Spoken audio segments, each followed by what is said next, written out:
Hey guys, this is Creativity Timothy, and this will be the technical analysis for XBIO stock. Bear with me as this is my probably first video doing a technical analysis, so it might be pretty bad. Okay, so we have pretty much a long downtrend after the offering right here at 650, and then the stock just kept going down. And let's see what happened here. It just kept going down, and this right here was when um, there was a conference, and then this stock just shot up 78%, and I guess that's when things started to change. And as you can see, we've been trying to switch to an uptrend. If you look at the chart, it kind of looks like it's curling. Like if you just like go through here and then draw a curve, and it should go up like that. As you can see, the RSI is actually having a bullish divergence.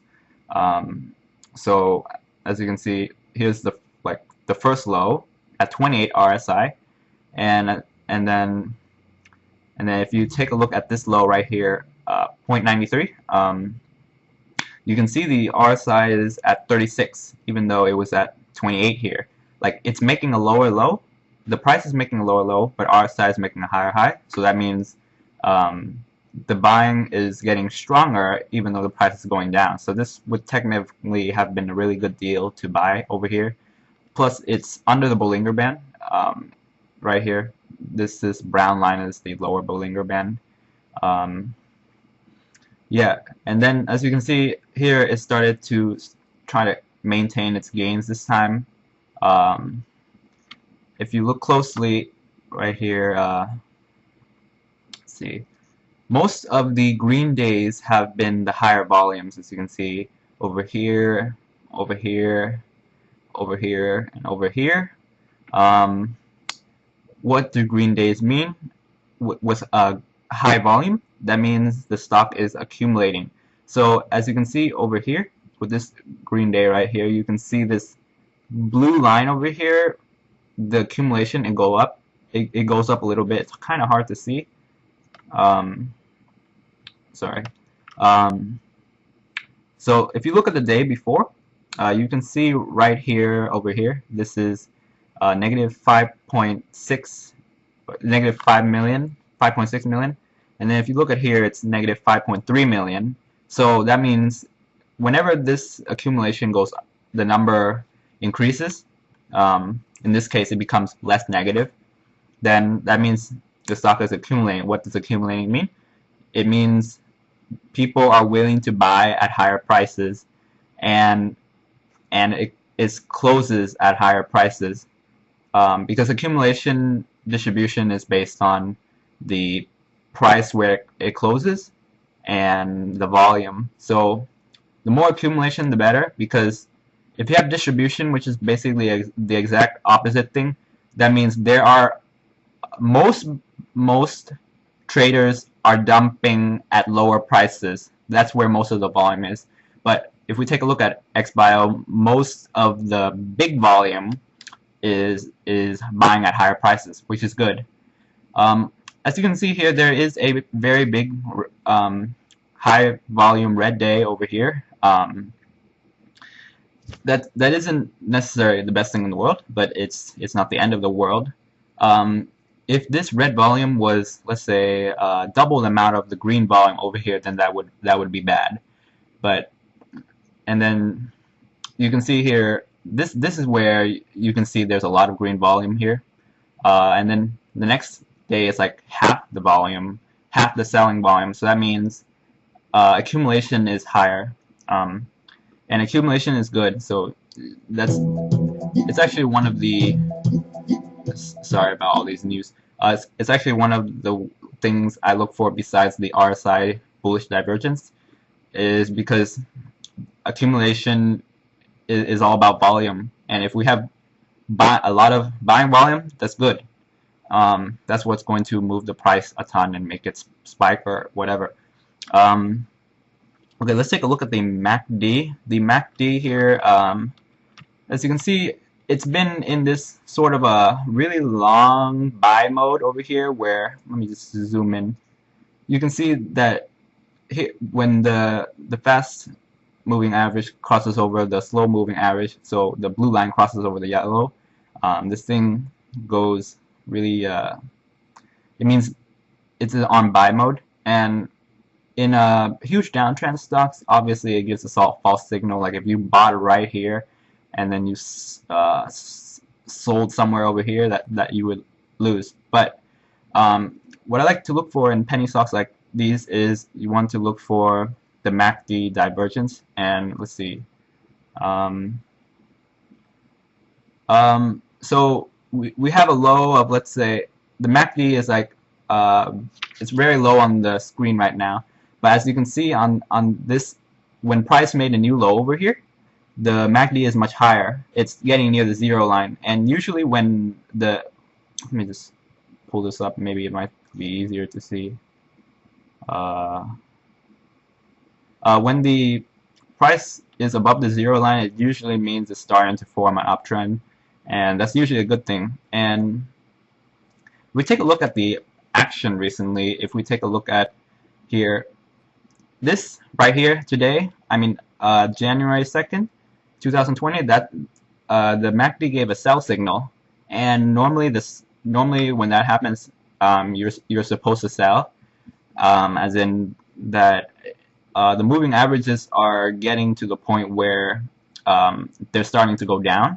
But as you can see here, people didn't actually sell here. They didn't want to make a lower low. Instead, we made a higher low. So this made a low at 1.37. The day before it made it at 135. Oh, never mind. This is 1.36. My bad. And that's a good thing because everyone can see that the MACD, it crossed red, right? And that's supposed to be a sell signal, but nobody wanted to sell at this price. So later the MACD actually crossed bullish again. So the blue line crossed over the yellow line again, even though the blue line crossed under the yellow line. So we have this nice green candle here, and that's pretty good because sellers didn't want to sell at this price, and even though the technicals wanted to say it, but now the technicals just reversed because buyers just wanted it. So let's take a look at the slow stochastic. Basically, it's very similar to the RSI. It's like half the RSI and half the MACD, just to be really simplistic about it. So with this, let me just, how do I make this wider? Okay. Basically, whenever the red line crosses over the purple line, that means buy. And it also acts like an RSI. So if you look at here, the red line is very low on the screen, and then as the price moves up, the red line usually goes up, but not always. That's when there's like divergences. And so over here you can see that the red line really tried to cross over the purple line multiple times, and it seems like on Monday it might cross green, because if you look at this, whenever there's like kind of a slow curl all the way, we don't know when it crossed. Like over here, you think it crossed the next day, right? But it didn't. But it's pretty close, and usually I like to buy before it crosses, because that's when everyone is already buying. So you want to buy before it crosses. And the same deal with the MACD, of course. You would want to buy somewhere around maybe here, this dip, and then before the MACD crosses over here. So yeah, let's talk about the Ichimoku cloud. With this, the Ichimoku cloud basically acts as support and resistance. So if the candles are under the cloud, then the cloud will act as resistance. As you can see, this wick here, it just got nailed by this cloud here, and then it just goes down. Let's see, where else? So here it couldn't really make it was trying to hold this price, but actually the cloud was pushing the price down. So you can see it just like fell down here. Of course, the news made it blow up all the way over here, and it went all the way up to 1.96. But of course, the cloud is blocking it, so it's not really gonna go up. But the thing about Ichimoku clouds is, of course, if it breaks the resistance, then it now becomes support. So over here, it's supposed to become support, but it's not quite ready yet. And usually, that's what happens with price is it trades around the cloud for a little bit, and then it starts trading above the cloud. And it's not always bad if the price breaks out of the cloud and goes right into the cloud, but it is kind of bad if it closes under the cloud from a bullish perspective. And when you look at Ichimoku clouds, you want the price to close above it if you are bullish, and if you're bearish, you want it to close below. The highs and lows don't really matter too much. And then, so as you can see here, the only time the price actually closed above the cloud was over here and over here. And the fact that it went through the cloud, but it didn't go under the cloud, and then now it goes above the cloud again, I think that's a pretty bullish sign going forward. And usually the cloud is like where all the resistances are. So if there is no resistance now and it's support, one second. Okay, done with the phone call. So what was I saying? I was saying, okay, so once it breaks above the cloud, it has a lot of room to move here. There is no really cloud resistance. I'm sorry about all these lines here. I just drew them as possible trend line resistances and supports, and they're not always true because it's only 2 points, so it's not really confirmed. But I usually like to draw it in advance because it just kind of helps. So that is that for the cloud. As long as it can stay above the cloud, closes above the cloud, then we should be in a healthy uptrend. What else do we want to take a look at? Let's take a look at the Chaikin money flow indicator down here. Basically, it means that people are buying dips usually. So as you can see, whenever the candle has a very long lower wick, that usually increases the Chaikin money flow. And when we have very high tops, very high upper wicks, big upper wicks, then it usually decreases the Chaikin money flow. Basically, these lower wick candles mean people are buying it when it goes down, and they want to buy these nice prices. And then these upper wicks means sellers are taking profits. So you usually want to see that buyers are buying dips, because that means in any red day, people will try to buy it up and it will close green. That's usually a good thing, because closing green is more important than closing red, even though it gaps up and stuff.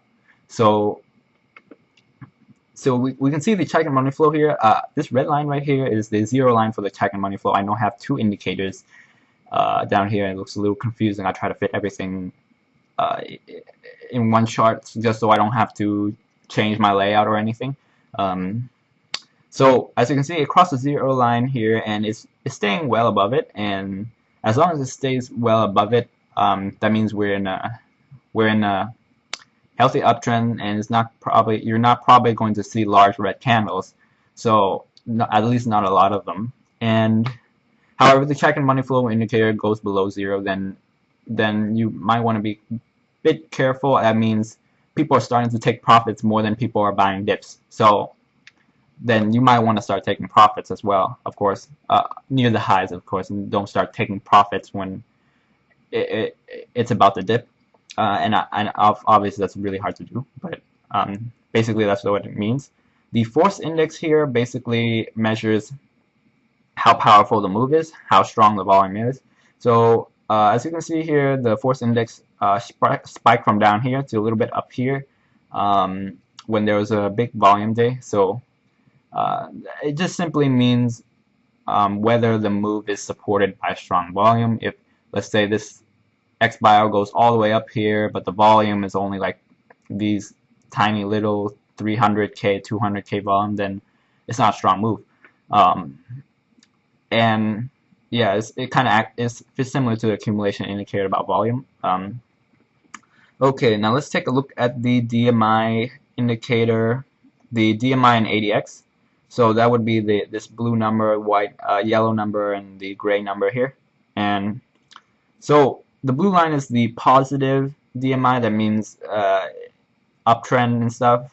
When the positive DMI is above the negative yellow DMI. So right now the positive DMI is above the negative DMI, so it means it's an uptrend.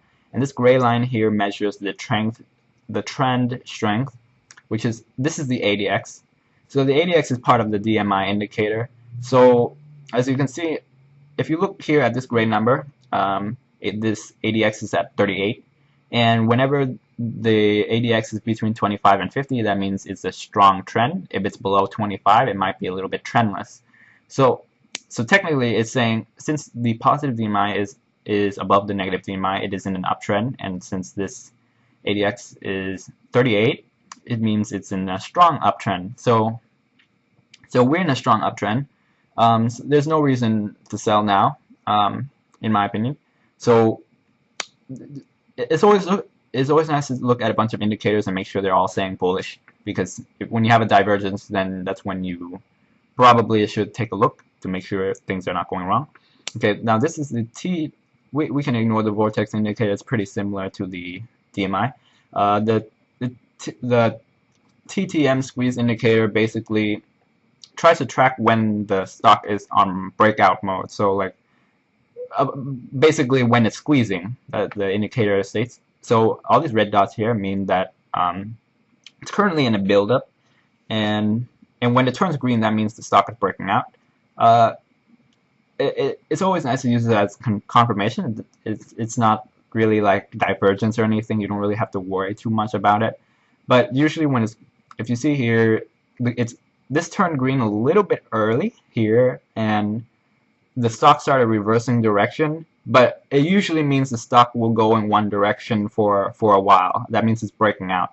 So yeah, and I personally like to buy in the red zones and sell the high and buy the low in these like consolidation zones until I clearly see that this candle right here is out of the cloud and it wants to probably go up.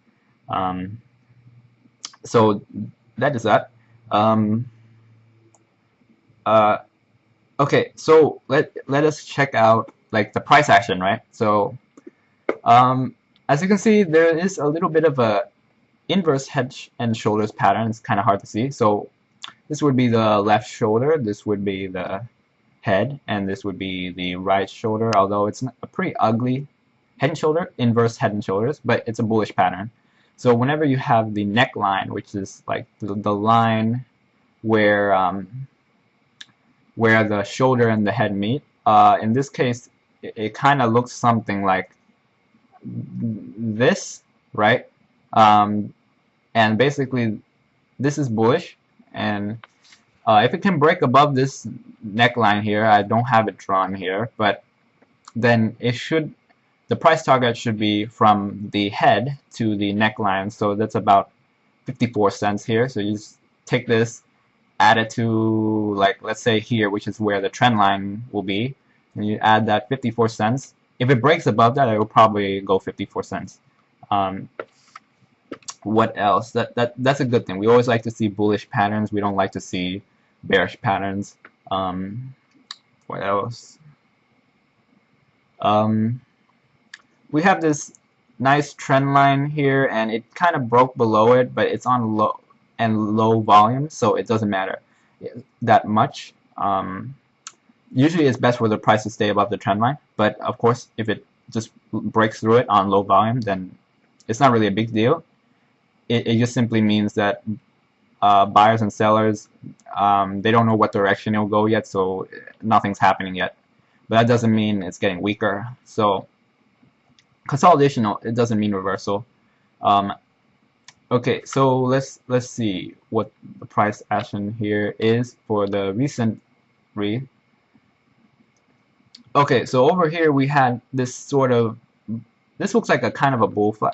Actually, like from here we have a bull flag here. Um, we have the pole right here, and then we have this triangle pendant thing, and it broke out of the bull flag and it made a new higher. And this time it doesn't really look like a bull flag because it dropped really hard over here. But that's okay, because if you look at the recent price action, you can actually see it curling. So if you take a look at here, this one has a low of right here, and then this one made a lower low. This one made a lower low. This one made a higher low. This one made a higher low. And usually when it curls, it kind of curls like a J usually. We don't know if it will just curl slowly up or if it will just blast off vertically, but we just know curling is generally a good bullish pattern. Of course, if you have a curl that looks like a reverse U, that's not real. That's bearish instead. I know it's kind of hard to see the curling here, so let's actually take a look at the 30-minute chart. The 30-minute chart tells a lot more as well. This is a little bit messy with the clouds, so let's do what was something that's a lot cleaner looking. Okay, because the clouds don't really matter as much on the lower time frames. They're not as big of a deal as the daily time frame. So, okay, I'm sorry I have all these lines here. But yeah, basically I have an indicator that kind of draws trend lines for me, and yeah, so just ignore the trend lines for now, just for sake of demonstration. Okay, so here's what I'm talking about, the curling. As you can see, it just curls like this, and then it starts going up. That's a good sign. That means sellers try to push it down, but then buyers are slowly gaining control. And usually these are low risk setups because it's not blowing up and then pulling back and blowing up. It's a slow change in demand and supply. So we have a little bit more demand here. One thing to note about this 30-minute chart is it helps you see accumulation better. So as you can see, we have a rather accumulation that's been going down, but then on this date right here, it just blew up. The accumulation went up. As you can see, there are a ton of green candles that are contributing to this accumulation, and as you can see for the red candles, it didn't close very near the low, and that's a good thing. That means that sellers are not, the selling volume is not overpowering the buying volume. As you see, this is probably not the best looking candle, but as long as it had a long lower wick, it's not a terrible thing. Now if you had this candle close down here, that would make the accumulation indicator go probably all the way up, lower than this too. So we like to see those long lower wicks. As you can see, the RSI here has kind of a divergence. So as you can see, it kind of topped out around what is it, 68 right here, and it kind of topped out here at 68. But as you can see, the RSI is, let's say these are roughly the same, but this here is at 148 and this is at 151.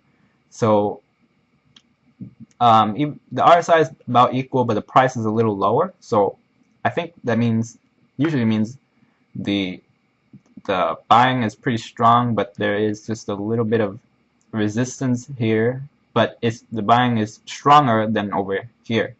So that's a good thing. Over here we had a little bit of a head and shoulders pattern, but as you can see, here's the left shoulder, here's the head, and then here's the right shoulder. So this would be the neckline over here, but it seems that it became invalid because the sellers did not sell down here. Instead, it made a higher right shoulder. So this bearish pattern here is a false positive, and you usually see a lot of false positives on the lower time frames, and that's all normal. Because there's a lot of volatility, so that's why you want to look at the larger time frames. Here, I would like to explain that obviously the price, this is more like a knee-jerk reaction. It sold down a ton, and people wanted to buy immediately, but there was no really like sign of strength. But this time it has a slow curl, and now it's going up. That's what I'm talking about, the curl. It's a slow, gradual build-up, and unlike this just explodes up and then it pulls back really hard, and that's not really sustainable. You want to look for these patterns, but plus the volume is not that high. As you can see, it's like puny compared to this day over here. Now this volume looks puny as well, but it's at least it's in a curl. It's in the slow build up, so it's probably not going to pull back very hard. If I may pull back maybe to this 145 support here. I forgot to explain about that. The cloud, so I mean not the cloud, the Fibonacci levels. As you can see, this is 0%, this 23.6%, this 38.2%, etc. Okay, so basically with this you want to connect it from a swing low to a swing high. As you can't really see it up here, but this is the high of this candle right here. And Fibonacci levels are where traders psychologically they hesitate at it.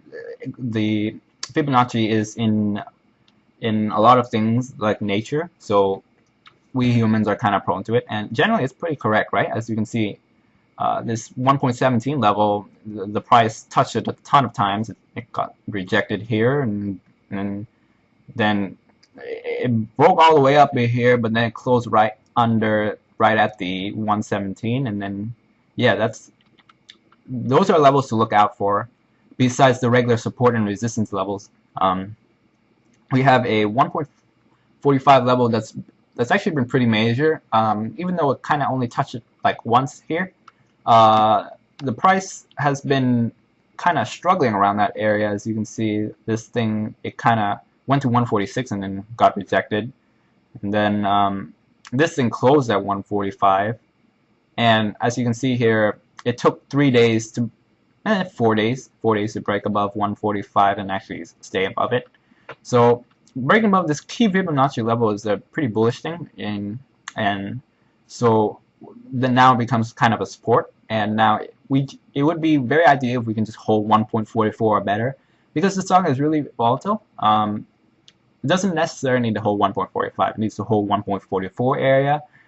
It's not the end of the world if it doesn't hold 1.44. Sometimes there's volatility. But in general, it should try to stay above this level, and this level was where the cloud was as well.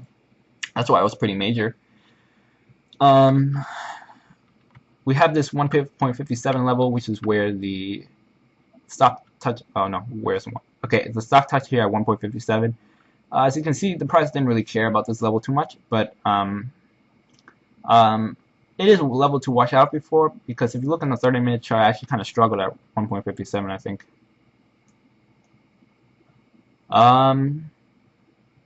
Okay. Okay, it's maybe just a little bit, but I'd say it's not really that important level to watch out for, but it's still, you still have to keep in mind. What else is there? We have the 1.74 level and the 1.7 level. As you can see, we had the 1.63. This is a resistance right here, because, well, the price topped out here, so you want to watch out for 1.63 resistance.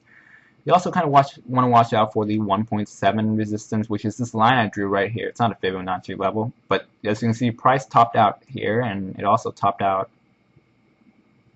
It topped out here and here. And what else? I think and it kind of bottom over here a little bit and kind of struggle over here. So that's a level to watch out for. Also want to watch out for this 1.96 level, which is where this thing blew up and got stopped right there very hard because it just got rejected all the way down here. You want to watch for this 2.07 level as this thing just got struggled around here and over here. And then these Fibonacci levels, the 127.2, 138.2, these are not really that major. Sorry about that. So you don't have to really worry about them, but there are places you want to watch for. The price didn't really get stuck around those levels in the past, so it's just a level you have to watch for. If someone's placing a big ask at one of these levels, 2.24, 2.36, 2.48, it's probably because they see the Fibonacci level, or it's psychologically they just stop there. Then you want to watch for this 2.6 level over here. As you can see, price topped out here, and then it kind of bottomed out over here. So that's a major level to look out for as well. And after that, there is not really much resistance here. I mean, there's a little bit of small resistance here, but it only touched here at 3.2 twice. So unlike this thing touched here like 5 times. So you want to look at the touches for the resistances. And of course, where our price target's going to be is probably this $6 mark here. Why? Because price bottomed out all the way here. It created a swing low. This is actually 6.10, but I just like to call it 6 because you know, 6 is a round number. Okay, it made a swing low here, and then it broke all under that swing low, and it kind of topped out at that 6.1 level, and then over here it topped out at 6. So 6 to 6.10 is where probably the price is going to stop. I just like to make a lower guess, which is 6, mainly because it's a round number. So whenever there's a swing low and then it retests the swing low, that makes it a very strong resistance. So I'm not really expecting this to go above 6 unless there's some major news. Also, if you read the offering, it had warrants of 13. So buyers who bought the stocks for $6.50, they could also buy it at $13. So 13 would act as a resistance because there are warrants there. Although there's not that. It's only when it's only when the person actually buys the $6.50 offering, because it's a buy one get one free. Buy at $6.50, then you get a free warrant at 13. So if the price goes above 13, you can buy it at 13 and get a profit. So that's why I kind of want to keep the 13 level in mind. Although we don't have to really worry about that. We just want a nice gain over here, and yeah. So that is, I think that's pretty much it for my technical analysis. I forgot to talk about the moving averages actually. So we have all these lines here. The pink one is the VWAP. This whitish one is the 5-period exponential moving average. It's this 8-period EMA. What is this? The 13 EMA, and this is the 20 EMA. So the thing with EMAs, it's generally good that the price stays above the EMA. That means the price is still going up. It means the moving averages will keep going up. Of course, during consolidation, the moving averages will kind of get flat, but that's okay as long as it doesn't close above the moving average. That's generally a good thing. You see these moving average here, the 200 EMA and the 200 SMA. These generally act as resistances. So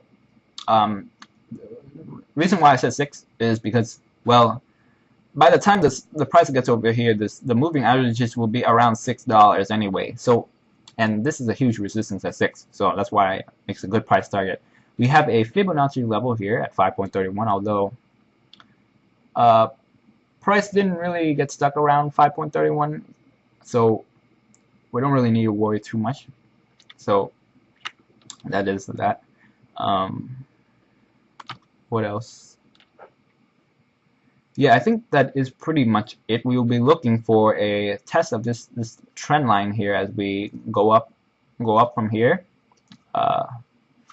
Any other trend lines to watch? We have this Fibonacci fan that goes all the way to the low here, and usually traders don't really look out for such very long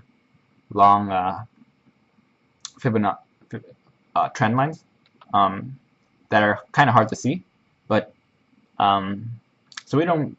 I just draw it just in case if I see that the price is like falling down on this trend line. But you just need to look at you usually want to look at trend lines that everyone else sees. So if you see a weird trend line that no one else sees, then it's probably not going to matter because no one else sees it. No one's going to buy it with you. We have this yellow Bollinger Band here, and the upper Bollinger Band. That usually means when it's overbought. So as you can see here, it went overbought and went down. But of course, in a uptrend, it should be riding the upper Bollinger Band. That means it's closing above it, and then sometimes it touches the Bollinger upper, and then it keeps going up again. In a downtrend, let's see.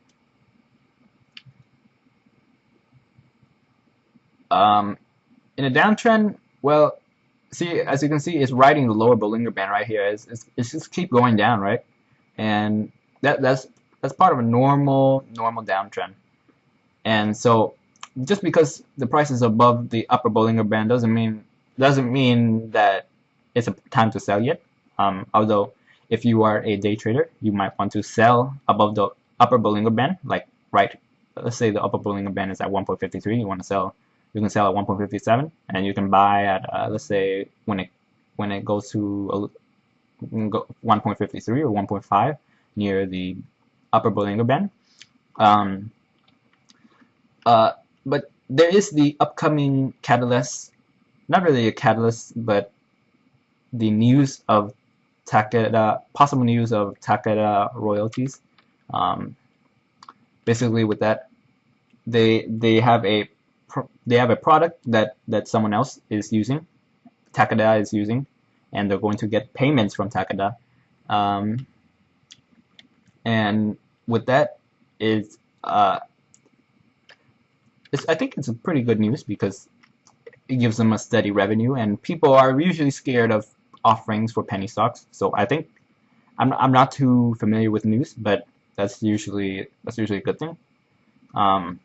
To have some kind of steady revenue, so it's not like some game changer, some medicine that heals cancer. But as you can see here, this thing just had an investor conference and it just blew up 75%.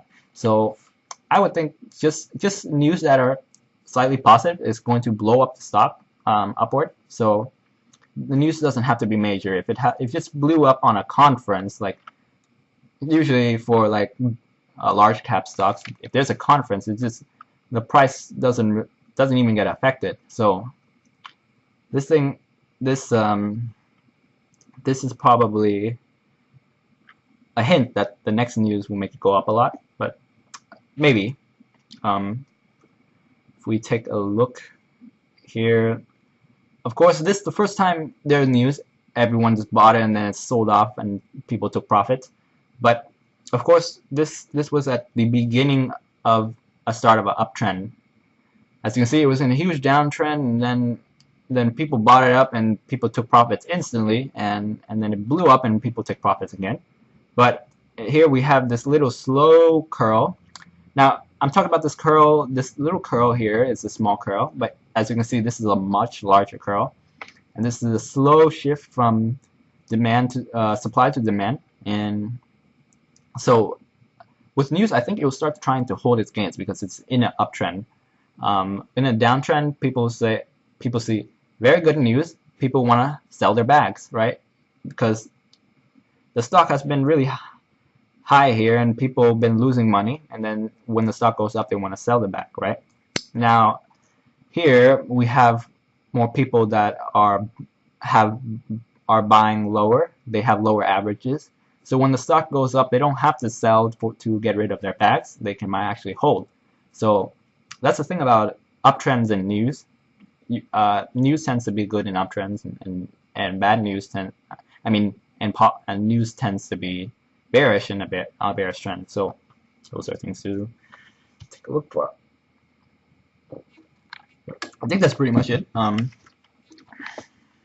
covered a lot. I wonder if it would be a better idea to skip explaining all about the RSI and the volume and MACDs or whatever indicators, and just straight up explain like to an intermediate trader, because a beginner trader, an intermediate trader already knows what the RSI and all these indicators do, but they don't know what they might not see the divergences and stuff in the indicators. So I'm wondering if I should just cover all the divergences and stuff, or should I explain every indicator?